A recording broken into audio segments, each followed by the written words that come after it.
Mis padres exigieron que le entregara a mi hermana, la niña de oro, los $30,000 que había ahorrado para mi universidad, para que ella pudiera comprarse un departamento. Soy hombre de 19 años, estudiante universitario, y mi relación con mi familia siempre ha sido algo tensa, principalmente porque soy muy diferente a ellos. Siempre trabajé duro para lograr lo que tengo, mantener buenas calificaciones y asegurarme una beca universitaria. Pensé que todo ese esfuerzo finalmente haría que me respetaran, pero no fue así. Pensar en todo lo que he vivido me genera una mezcla de rabia y alivio. Rabia por los intentos de manipulación y la toxicidad, y alivio por saber que logré escapar de un círculo que me drenaba la energía. A veces paso noches sin dormir, reflexionando sobre cómo cada decisión que tomé me ha llevado a donde estoy hoy. Me cuestiono si podría haber manejado las cosas de otro modo, pero concluyo que actué lo mejor que pude con la información que tenía en ese momento. Muchas personas me preguntan por qué no busqué ayuda antes. La verdad es que el entorno familiar era tan opresivo que me convencieron de que no tenía derecho a protestar. Crecer en un hogar donde el favoritismo es tan marcado te hace dudar de tu propia valía. Te sientes obligado a complacer, aunque sea en contra de tu propio bienestar. Mis padres siempre han mostrado favoritismo hacia mi hermana. Ella es mimada, se cree con derecho a todo y está acostumbrada a que siempre se haga su voluntad. Está claro que mis padres la ven como la niña dorada, mientras que a mí me consideran el responsable, el que se supone debe arreglarlo todo y sacrificarse por ella cada vez que ella mete la pata. En las últimas semanas he investigado temas de salud mental y límites personales. He aprendido sobre la importancia de establecer fronteras claras, incluso con la familia. Entendí que a veces la forma más sana de amar a quienes nos hicieron daño es a la distancia, protegiendo nuestro propio equilibrio emocional. Mis días ahora están llenos de planes y rutinas que antes no podía ni imaginar. Comienzo temprano con mis estudios, luego trabajo medio tiempo para mantenerme y por las noches me dedico a proyectos personales que me apasionan. Valoro más cada minuto de tranquilidad y siento un profundo agradecimiento hacia las personas que me han apoyado. A lo largo de los años logré ahorrar $30,000 para mi universidad. No fue fácil. Gran parte la conseguí con trabajos de medio tiempo y becas. Ese dinero lo es todo para mí. Es mi oportunidad para construir un futuro independiente. Pero para mis padres, aparentemente, solo era un recurso más que podían explotar. Cuando mi hermana necesitaba dinero, he llegado a comprender que el amor propio es la base de todo. Si no me hubiera querido lo suficiente como para defender mi esfuerzo y mi futuro, habría terminado cediendo a las exigencias de mi familia. Aceptar que mis padres y mi hermana no tienen derecho a controlarme fue un paso enorme hacia mi libertad. Pensar en la manipulación que sufrí me motiva a seguir adelante con más fuerza. He descubierto que mi voz interna, la que me dice que debo cuidar mis logros, es mi mayor aliada. Mi hermana, a quien llamaré Sara, tiene 24 años, pero no lo parecería por su forma de actuar. Toda su vida ha sido consentida. Siempre se sale con la suya sin levantar un dedo para nada. En este momento, está desempleada y lleva así bastante tiempo. Ella dice que está encontrándose a sí misma, pero la realidad es que solo pasa el tiempo holgazaneando sin hacer nada. Aún así, decidió que necesitaba un departamento nuevo, algo lujoso en una buena zona. Obviamente, no tiene ahorros ni ingresos para costearlo. Pensar en todo esto me produce un cansancio mental enorme. Cuando me detengo a imaginar cómo habría sido mi vida si Sara hubiera tenido un poco de responsabilidad, me doy cuenta de que quizá nada de esto hubiera ocurrido. Sin embargo, también asumo que mi familia siempre habría encontrado otro motivo para manipularme. A veces fantaseo con la idea de cómo sería una convivencia normal en la que los padres promueven la igualdad y la responsabilidad. Pero esa fantasía se rompe al recordar que, para ellos, Sara siempre ha sido la prioridad y yo, la herramienta de rescate. Una noche mis padres me sentaron y me dijeron que Sara había encontrado el lugar perfecto, pero que le faltaba dinero para el depósito. Me exigieron que entregara todos mis ahorros universitarios, los $30,000, para que ella pudiera alquilar el departamento. Me quedé atónito. Ni siquiera preguntaron. Fue una exigencia directa. Y luego vino lo peor. Si me negaba, me dijeron que podía hacer mis maletas y marcharme de la casa. Dejaron clarísimo que mi futuro les importaba menos que la comodidad de Sara. Pensar en aquel momento todavía me revuelve el estómago. El tono de mis padres fue tan frío, tan distante de cualquier atisbo de cariño que yo esperaba recibir al menos alguna vez. Me asombra cómo la preferencia por Sara llegó al punto de ignorar por completo mis aspiraciones y mis sacrificios. Siento que fue el instante en que me di cuenta de que no podía contar con ellos como apoyo, sino que ellos se veían en el derecho de usarme para cubrir las carencias de mi hermana. Esa noche, apenas pude dormir. La ansiedad me carcomía, pensando en las consecuencias de cualquier decisión que tomara. No se detuvieron ahí. Mi madre sacó la carta de "La familia es primero", y mi papá dijo algo sobre cómo Sara siempre había estado para mí, lo cual es completamente falso. Intentaron hacerme sentir culpable, diciéndome que si fuera un buen hermano, lo haría sin chistar. La manipulación emocional fue muy fuerte. Al principio, ni siquiera podía hablar. Estaba en shock, totalmente sorprendido por su demanda. Les pregunté cómo podían creer que era justo que yo renunciara a todo lo que había trabajado para conseguir, solo porque Sara no tenía interés en valerse por sí misma. Mi padre se encogió de hombros y dijo que se trataba de mantener unida a la familia. Mi madre comentó que Sara necesitaba ese apartamento más de lo que yo necesitaba mis ahorros. Fue uno de los peores ataques de ansiedad que he vivido. Siempre me consideré alguien fuerte, pero sentir esa presión familiar de manera tan directa resultó devastador. Pasé días cuestionando mi propia valía, preguntándome si de verdad estaba siendo egoísta o si, por el contrario, tenía razón en defender mis metas. La palabra familia dejó de tener el mismo significado que antes. Empecé a asociarla con obligaciones unilaterales, donde yo tenía que sacrificarlo todo sin recibir nada a cambio. cambio. Comprendí que ese tipo de relación no era sana y que, si quería sobrevivir emocionalmente, debía poner mis propios límites. Ahí me di cuenta de que no me escucharían y no les importaba la justicia. Solo querían que Sara estuviera bien. Los días siguientes fueron un caos. Yo pensaba en mis opciones. Consideré ceder para evitar que me echaran de casa, pero cuanto más lo pensaba, más indignado me sentía. ¿Por qué tenía que sacrificarlo todo por mi hermana, que ni siquiera se esforzaba? Pero si me plantaba, corría el riesgo de quedarme sin hogar. No tenía a dónde ir si me echaban. Hasta pensé en recurrir a parientes lejanos, pero sabía que no serviría de mucho. La mayoría están tan embelesados con Sara como mis padres. En esos días, pasé largas horas investigando alternativas, buscando en foros de internet historias similares a la mía. Encontré que no era el único que sufría este tipo de favoritismo destructivo. Me sentí menos solo al leer testimonios de otros jóvenes que habían sido forzados a dar su dinero o sacrificar sus planes. Asimismo, me conmovió la empatía de extraños que ofrecían palabras de aliento. Aquellas personas no me conocían, pero me brindaban más comprensión que mi propia familia. Fue entonces cuando comprendí la fuerza que tiene la solidaridad y cómo puede surgir en lugares inesperados. Finalmente, decidí no dejarme pisotear. Empecé a investigar mis derechos legales como adulto. Sabía que mis padres no podían simplemente tomar mi dinero sin mi consentimiento. También aseguré todos mis documentos importantes: acta de nacimiento, pasaporte, datos bancarios, por si las cosas se ponían feas. Incluso comencé a empacar mis objetos valiosos y llevarlos a casa de un amigo por si tenía que salir corriendo. Me preparé para lo peor, que era que me echaran a la calle sin nada. Así que hablé con la oficina de vivienda de mi universidad para ver si tenían alojamiento de emergencia. No lo tenían, pero me dieron información de algunos recursos locales que podrían ayudarme. No era mucho, pero al menos era algo. Con cada paso que daba sentía una mezcla de terror y liberación. Sabía que si mis padres descubrían mis planes, el conflicto se intensificaría. Sin embargo, también sentía una extraña paz al saber que estaba protegiendo mi futuro con determinación. Durante ese proceso, mis amigos cercanos se convirtieron en mi verdadera familia. Me ofrecieron espacio en sus casas, consejos y un hombro en el cual llorar cuando el estrés se volvía insoportable. Fue la primera vez que entendí que la familia no siempre es la de sangre, sino la que está dispuesta a cuidarte de verdad. Cuando enfrenté a mis padres, fui firme. Les dije que no había forma de que les diera mis ahorros y que si realmente querían echarme, estaba dispuesto a irme. Mi padre se enfureció y me acusó de egoísta e ingrato. Mi madre se puso a llorar y dijo que no podía creer que estuviera dispuesto a romper la familia por un poco de dinero. Si fuera tan poco dinero, ¿por qué no lo pagaban ellos mismos? Sara, por supuesto, hizo un berrinche tremendo gritando que estaba arruinando su vida y que no me importaba su felicidad. Mis padres solo se quedaron mirándome, esperando que me rindiera. Ver cómo salía a la luz, la verdad, me dio un respiro. Ya no era solo mi palabra contra la de ellos. Las pruebas estaban ahí, a la vista de todos. Sentí un alivio parecido a quitarse un gran peso de encima, aunque sabía que el conflicto no terminaría de la noche a la mañana. Fue muy impactante enterarme de que algunos parientes lejanos que desconocían la dinámica familiar me pedían disculpas por no haber intervenido antes. Me di cuenta de que la mentira y el secretismo habían sido estrategias muy usadas por mis padres para mantener su fachada. En poco tiempo, todo el mundo se enteró. Los colegas y conocidos de mi padre se distanciaron de él y escuché que la reputación de mi madre entre su círculo social se vio muy afectada. Respecto a Sara, al enterarse el arrendador de todo el drama, canceló sus planes de alquiler. Ya nadie le ofrecía un lugar. Ella estaba furiosa y me culpaba de arruinar su vida. Pero la realidad es que ellos mismos cavaron su propia tumba. A veces me sorprende la manera en que la verdad se abre paso. Mis padres habían construido una imagen de familia unida y ejemplar, pero la realidad era muy distinta. Que esa imagen perfecta se viniera abajo fue un duro golpe para ellos, y su reacción de enojo no hizo sino confirmar lo poco que les importaba mi bienestar. Me sentía triste, no por ellos, sino por la familia que nunca llegué a tener. Lamentaba la falta de empatía y el exceso de manipulación. Entendí, sin embargo, que era el único camino hacia mi liberación. Después de la confrontación, me mudé con un amigo que me ofreció un espacio. No era lo ideal, pero era mucho mejor que permanecer en ese ambiente tan tóxico. Ajustarme a la independencia total fue difícil, pero a la vez liberador. Finalmente podía concentrarme en mis estudios y en mi futuro, sin preocuparme de qué iban a tratar de quitarme mis padres. Cada mañana, me levantaba con una mezcla de gratitud y nostalgia. Gratitud por estar en un lugar seguro, donde no me despertaba con gritos ni exigencias. Nostalgia, porque en el fondo, una parte de mí seguía deseando tener unos padres amorosos. Aprendí a cocinar por mi cuenta, a organizar mi presupuesto con cuidado y a valorar las pequeñas cosas. Una cena compartida con amigos, un paseo tranquilo en el parque sin temor a recriminaciones constantes. Mis padres no tomaron bien el resultado. Me bombardearon con llamadas y mensajes que alternaban entre amenazas e intentos desesperados de que quitara mi publicación y volviera a casa. Incluso trataron de manipular la historia, alegando que estaba exagerando y que solo querían ayudar a Sara a salir de un problema. Pero ya era demasiado tarde. Todo el mundo sabía la verdad. Cada llamada era una confrontación que me dejaba con el corazón agitado. A veces, respondía solo para escuchar el mismo argumento gastado de siempre. Finalmente,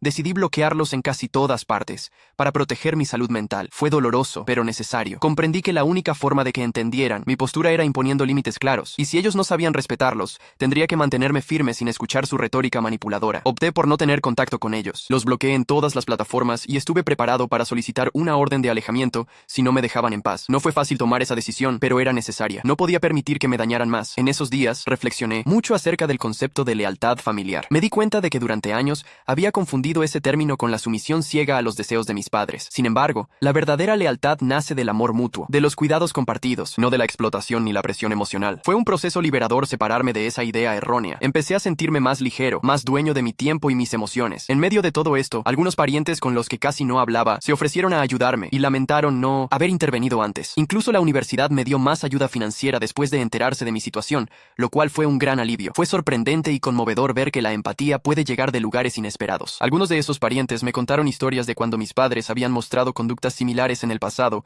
aunque nunca tan extremas. La ayuda de la universidad fue crucial, porque me permitió enfocarme en mis estudios sin el terror constante de quedarme sin fondos para la matrícula o los gastos básicos. Sentí que, al fin, alguien valoraba mis esfuerzos académicos. Con todo esto, he crecido mucho. Ahora soy más seguro de mí mismo e independiente de lo que nunca había sido. Mis calificaciones incluso mejoraron, al no estar sometido a ese estrés constante. También hice nuevos amigos y creé una red de apoyo real. Mirando al futuro, mi objetivo es lograr la independencia financiera total, y estoy considerando seriamente cortar lazos de forma permanente con mi familia. El ciclo de toxicidad debe terminar, y estoy decidido a construir un futuro mejor, donde no esté siempre esperando la próxima traición. Muchas personas me han preguntado si no me arrepentiré de romper esos lazos familiares. Mi respuesta es que, si la relación fuera sana, jamás habría llegado a este extremo. Pero cuando todo se basa en manipulación, exigencias injustas y favoritismo, la distancia se vuelve la única opción. He descubierto que la verdadera paz mental llega cuando uno aprende a amarse a sí mismo lo suficiente para alejarse de lo que hace daño. Aunque duela, cortar con el pasado es la única forma de forjar un presente y futuro más luminosos. ¿Soy yo el malo por negarme a darle mis ahorros universitarios a mi hermana y por exponer públicamente lo que mi familia trató de hacerme? Pensar en esa pregunta me ha atormentado a ratos. Sin embargo, cada vez que analizo la situación objetivamente, concluyo que hice lo correcto. No soy un villano por cuidar lo que me pertenece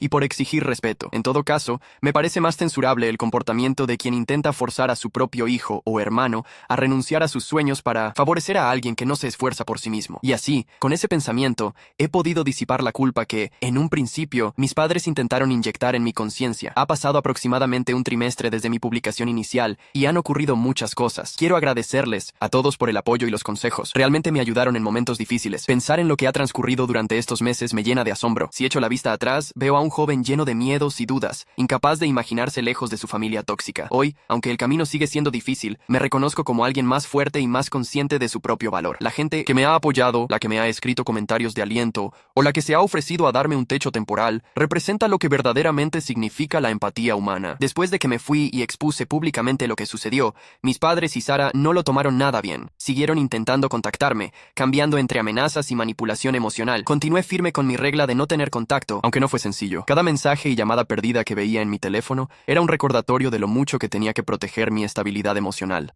Aún así, dudaba a veces, pensando si debía escuchar lo que tenían que decir. Pero sabía, muy dentro de mí, que no me aportarían más que angustia. Me mantuve firme, recordando cada humillación, cada intento de acceso a mis cuentas bancarias, cada frase que intentaba hacerme sentir el peor ser humano del mundo por atreverme a tener mis propios sueños. Unos días después de que me fui, mi madre apareció en la casa de mi amigo donde me estaba quedando. No sé cómo descubrió la dirección. Estaba llorando y rogándome que regresara, diciendo que habían cometido un error y que querían enmendarlo. Casi sentí pena por ella, pero entonces empezó a decir que yo estaba destrozando a la familia y que Sara estaba sufriendo por mi culpa. Ahí entendí que nada había cambiado realmente. Le dije que se fuera o llamaría a la policía. Se fue, pero no sin antes decir que yo estaba rompiéndole el corazón. Fue un momento agridulce. Por un lado seguía siendo mi madre y verla llorar me partió el alma. Por otro lado, sus palabras dejaban claro que no asumía ninguna responsabilidad por lo ocurrido. Para ella, yo seguía siendo el culpable de todo. Volví a sentir esa punzada en el pecho, esa mezcla de tristeza y decepción, pero me mantuve firme. Mi amigo estuvo a mi lado, observando todo y dispuesto a intervenir si la situación escalaba. Sentí un alivio enorme al saber que no estaba solo. Al día siguiente, mi padre llamó a la universidad tratando de obtener información sobre mis clases y mi horario. Afortunadamente,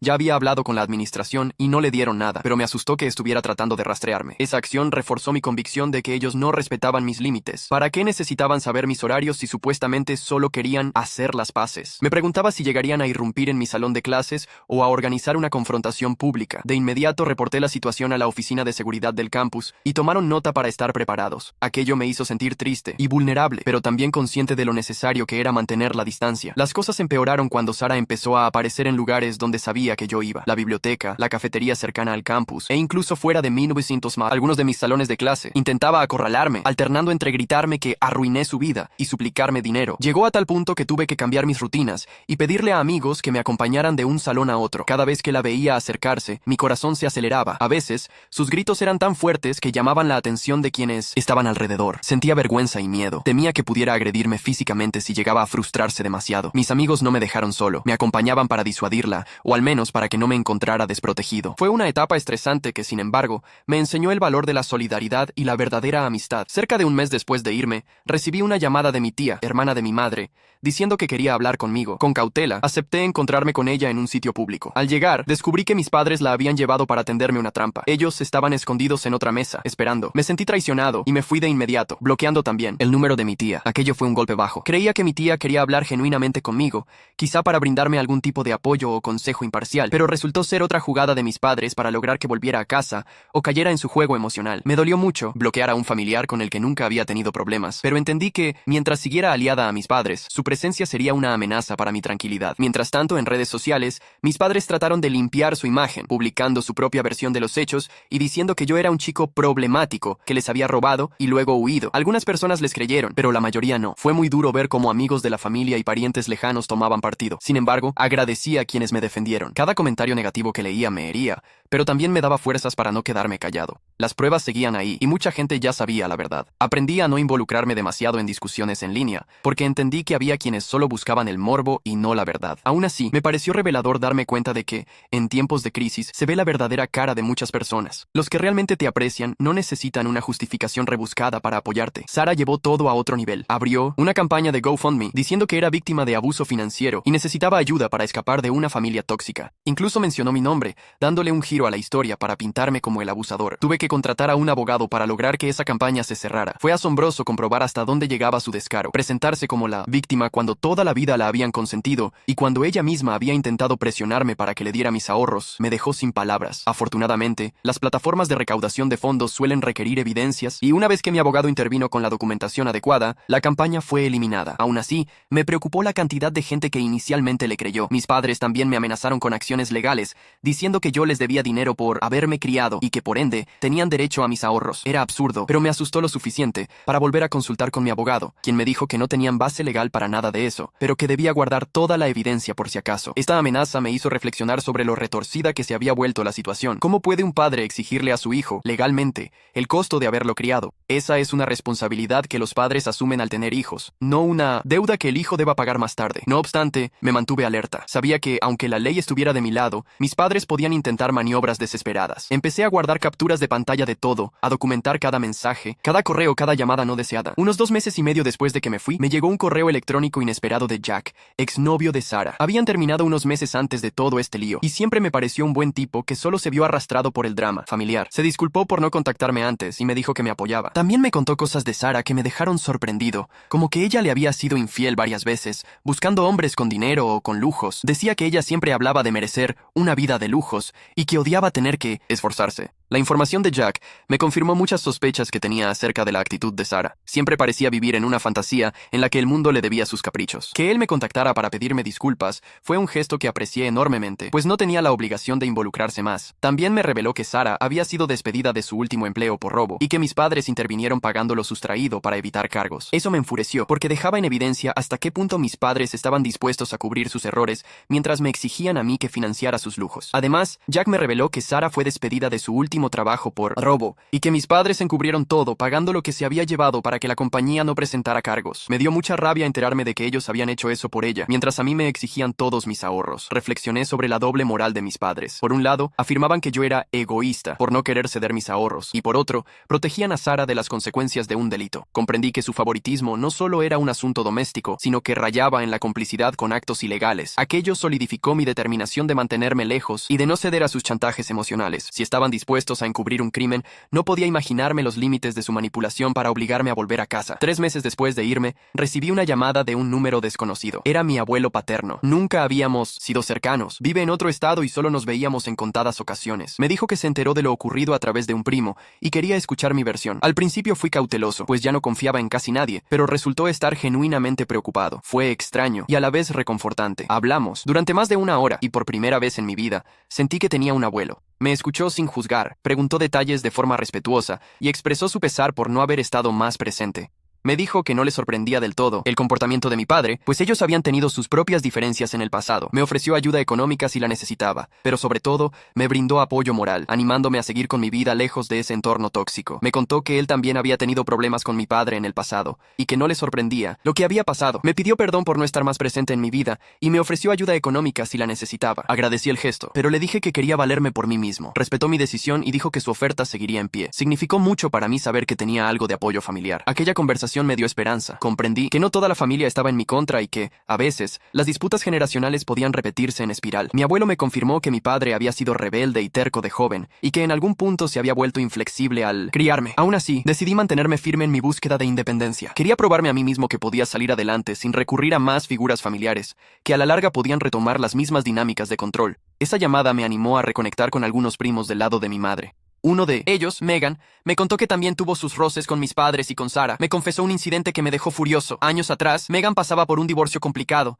y necesitaba un lugar donde quedarse unas semanas. Mis padres le ofrecieron su casa, pero al poco tiempo, Sara se quejó de que no quería a Megan invadiendo su espacio. Mis padres la echaron a los 3 días. Megan tuvo que quedarse en casas de amigos hasta encontrar un departamento. Me indignó que echaran a un familiar en apuros, mientras exigían que yo me sacrificara económicamente por Sara. Esta historia me reafirmó en mi convicción de que el problema no era solo conmigo. Mis padres habían demostrado ya su falta de empatía en otras ocasiones, especialmente si la persona afectada interfiera con la comodidad de Sara. Megan y yo nos consolamos mutuamente, compartiendo historias y comprendiendo que, aunque a destiempo, habíamos encontrado una alianza. Ella se mostró dispuesta a ayudarme en lo que necesitara y me alentó a no doblegarme ante las presiones familiares. Yo seguía buscando dónde vivir. Los padres de mi amigo fueron muy amables, pero entendía que no era una solución permanente. Traté de encontrar algún departamento barato cerca del campus, pero todo estaba fuera de mi presupuesto. En esos días, mi rutina consistía en revisar anuncios de alquiler, enviar mensajes a posibles arrendatarios y rezar porque apareciera algo económicamente viable. Al mismo tiempo, procuraba no descuidar mis estudios, aunque el estrés era enorme. Me di cuenta de que la vida independiente exige mucho más que buenas intenciones. Se necesita planificación, un ingreso estable y, sobre todo, resiliencia para enfrentar los obstáculos. Aún así, cada pequeño avance se sentía como una gran victoria personal. Pocos días después, me topé con una amiga de Sara en el supermercado. Intentó hacerme sentir culpable, diciéndome que Sara estaba deprimida y que todo era mi culpa. Le pregunté si sabía la historia completa y al parecer solo conocía la versión de Sara. Le di mi versión y noté su expresión de sorpresa y confusión. Se fue con una cara totalmente diferente. Esta confrontación me demostró que, en ocasiones,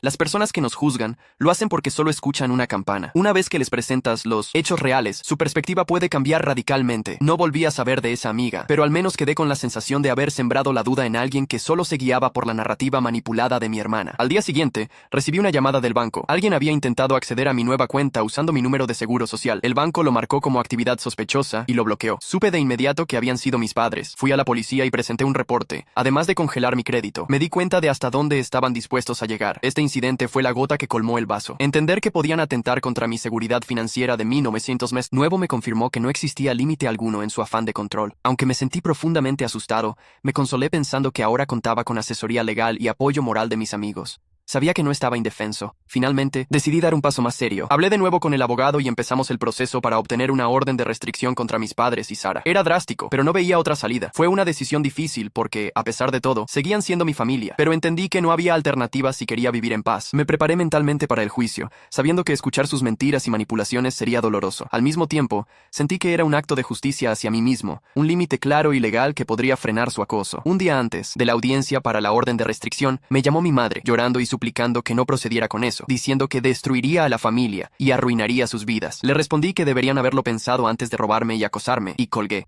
Colgar el teléfono en medio de su llanto fue uno de los actos más dolorosos y liberadores que he hecho. Sabía que, si la dejaba hablar más, intentaría manipularme, con la culpa y la lástima. Mis manos temblaban después de colgar, y sentí un nudo en la garganta, pero me mantuve firme. Tenía claro que era su última oportunidad de asumir responsabilidad, y al no hacerlo, confirmaban la necesidad de la orden de restricción. La audiencia fue muy tensa. Mis padres y Sara llegaron con su propio abogado, intentando pintarme como un chico problemático e ingrato que se desquitaba con una familia que solo quería ayudar. Pero yo tenía evidencia, mensajes de texto, correos electrónicos, publicaciones en redes sociales, los registros del banco. El juez no se creyó su historia y me concedió la orden de restricción. Durante el juicio, sentí que mi corazón se salía del pecho. Me costaba respirar mientras los escuchaba mentir descaradamente, inventando historias sobre mi supuesta violencia o desestabilidad emocional. Sin embargo, la evidencia hablaba por sí misma. Cuando el juez dictaminó a mi favor, sentí una paz que nunca antes había experimentado. Era como si, por primera vez en mi vida, alguien con autoridad reconociera mi verdad. Al salir del juzgado, Sara me buscó para hablar por última vez. Se veía fatal, con ojeras, como si no hubiera dormido. Empezó a disculparse, pero enseguida, su expresión cambió y me espetó. Espero que estés feliz, ahora que nos arruinaste la vida a todos. Una amiga mía intervino y se la llevó de ahí. Fue la última vez que la vi. Esa escena final con mi hermana me dejó un sabor agridulce. Por un instante, creí que se iba a disculpar de corazón, pero su agresividad emergió de inmediato. Comprendí que no iba a cambiar, al menos no en ese momento. Sentí lástima por ella, por su incapacidad de asumir su responsabilidad y por su convencimiento de que el mundo le debía algo. Me alejé con la resolución de no mirar atrás. Después de eso, seguí buscando trabajo de medio tiempo para ayudar a cubrir mis gastos de vivienda. Equilibrar el trabajo y la universidad no es fácil, pero se siente bien poder sostenerme por mis propios medios. No voy a mentir, han sido meses muy duros. Hay días en los que extraño la idea de tener una familia, aunque fuera disfuncional. Los días festivos son especialmente difíciles. Cada fiesta navideña o fecha señalada en el calendario me recuerda cómo solía pasar esos días en casa con una ilusión que,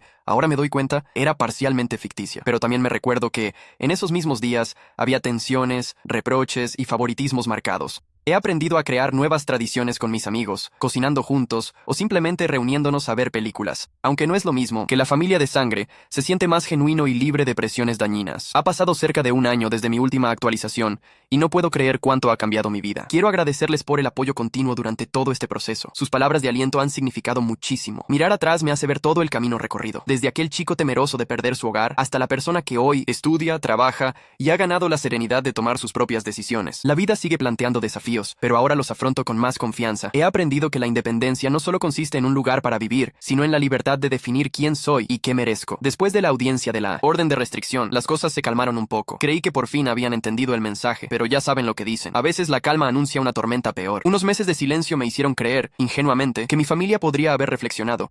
Desgraciadamente, descubrí que solo estaban tomando impulso para una nueva ola de drama. A pesar de todo, me mantuve alerta, recordando las palabras de mi abogado. Nunca subestimes la capacidad de tu familia de seguir intentando manipularte. Hace unos 3 meses, recibí una llamada inesperada de mi tío, hermano de mi padre. Nunca hemos sido cercanos, pero sonaba genuinamente preocupado. Me contó que la situación con mis padres y Sara se había salido de control. Al parecer, Sara se metió con gente poco confiable y les debía mucho dinero. Mis padres, en su infinita sabiduría, sacaron una segunda hipoteca para ayudarla a pagar sus deudas, pero no fue suficiente. Al escucharlo, sentí una mezcla de compasión y alivio de no estar envuelto directamente en ese nuevo lío. Era como ver un tren descarrilar desde la distancia, incapaz de hacer algo para detenerlo. Mi tío relató que Sara seguía sin trabajar y que había acumulado deudas de tarjeta de crédito y préstamos informales. Mis padres, fieles a su patrón, trataban de rescatarla sin medir las consecuencias para su propio patrimonio. Una noche, esa gente a la que Sara debía fue a la casa de mis padres. Hubo violencia, intervino la policía, y mi padre terminó en el hospital con un brazo roto. Lo peor es que mis padres siguen protegiendo a Sara y les dijeron a las autoridades que fue un robo al azar. Sin embargo, en la familia ya corría el rumor de lo que realmente pasó. Saber que mi padre resultó herido me causó una tristeza inexplicable, pese a todo lo que ocurrió entre nosotros. No le deseo daño físico a nadie, menos a mi propio padre. Pero, por otro lado, me pregunté si este suceso les haría abrir los ojos acerca de las consecuencias de encubrir constantemente a Sara. Por lo que me contó mi tío,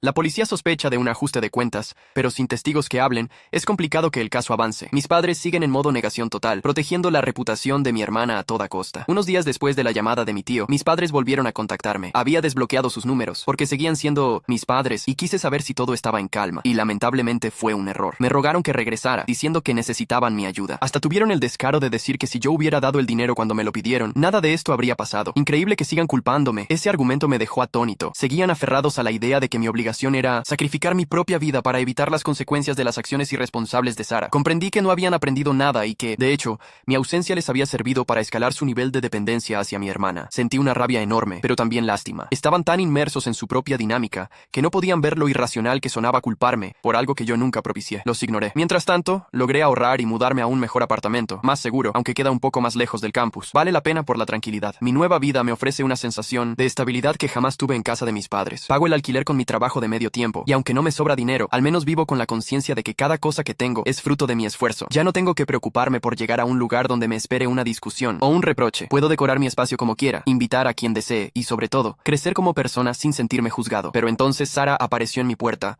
violando la orden de restricción. No tengo idea de cómo averiguó mi nueva dirección. Estaba hecha un desastre, llorando y pidiendo dinero, diciendo que estaba en peligro. Le dije que se fuera o llamaría a la policía. Empezó a gritarme que la estaba matando y que si algo le sucedía sería mi culpa. Fue horrible. Llamé a mi abogado de inmediato y estamos ampliando la orden de restricción para incluir mi nueva dirección. También avisé a mi arrendador y a mis vecinos por precaución. Verla en ese estado fue impactante. Por un segundo dudé si debería ayudarla de alguna manera, pero luego recordé todo lo que había hecho y lo peligrosamente cerca que estaba de arrastrarme a su caos. Cuando comenzó a acusarme de matarla y a culparme de su situación, supe que nada había cambiado. Seguía siendo la misma persona que evadía responsabilidades y buscaba a otros para solucionar sus problemas. Fue duro, pero no podía exponerme más. Encima, mis padres han estado diciendo a otros familiares que yo tuve la culpa de los problemas de Sara, asegurando que fui quien la metió con esa gente y que también les debo dinero. Es un disparate total, pero algunos parientes les creen. He tenido que bloquear a varios en redes sociales por los mensajes de odio que me enviaban. Es frustrante ver cómo se rehúsan a aceptar la realidad. Inventar historias y mentiras para cargarme a mí con la culpa de los errores de Sara demuestra su desesperación. Aún así, duele cuando gente que solía apreciarme se deja convencer por sus relatos. He aprendido a soltar, a no pelear cada batalla, porque entiendo que quienes me conocen de verdad saben que no soy responsable de las decisiones de mi hermana. Pese a todo, no dejo de sentir la punzada de la traición en lo más hondo. En el lado positivo, he conocido a gente maravillosa este año. He formado un grupo de amigos que se ha convertido en mi verdadera familia. Incluso estamos planeando celebrar juntos. Respecto a mis padres y Sara, me enteré de que están al borde de perder la casa por la segunda hipoteca. Parte de mí siente pena, pero en realidad fueron ellos quienes causaron todo esto. No puedo evitar preguntarme